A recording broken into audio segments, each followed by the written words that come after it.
چین د افغانستان اړوند امریکا ته سخت خبرداری ورکړ. سلام ستړي مشئ، زموږ په امیر پلس چینل ته بخیر راغلی.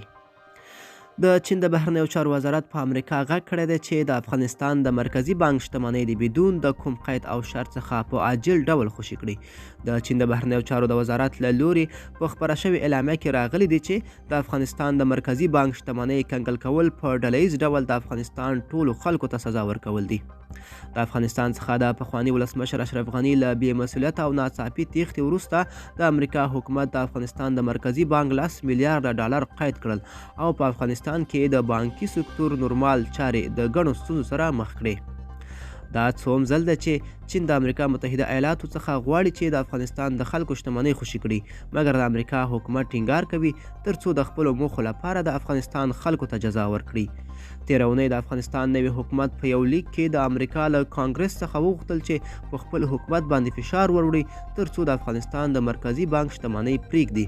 ځکه چې دا د افغانستان د خلکو شتمني ده او بندولو یې خلک د ګڼو ستونزو سره مخ کړي دي.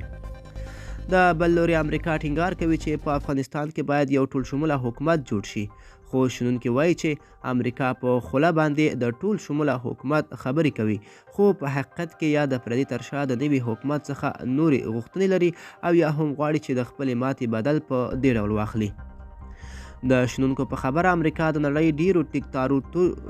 دیکتاتوري هیوادونو سره ښې اړیکې لري، داسې چې هلته ټول شموله حکومت 1% هم شتون نه لري. د حکومت ټول خلک د یوې کورنۍ خلک وي، مګر امریکا ورباندې هیڅ ډول نیوکه نه لري، خو د افغانستان د حکومت څخه یا پټې غوښتنې لري او یا ورڅخه د خپلې ماتې غچ په دې ډول واخلي.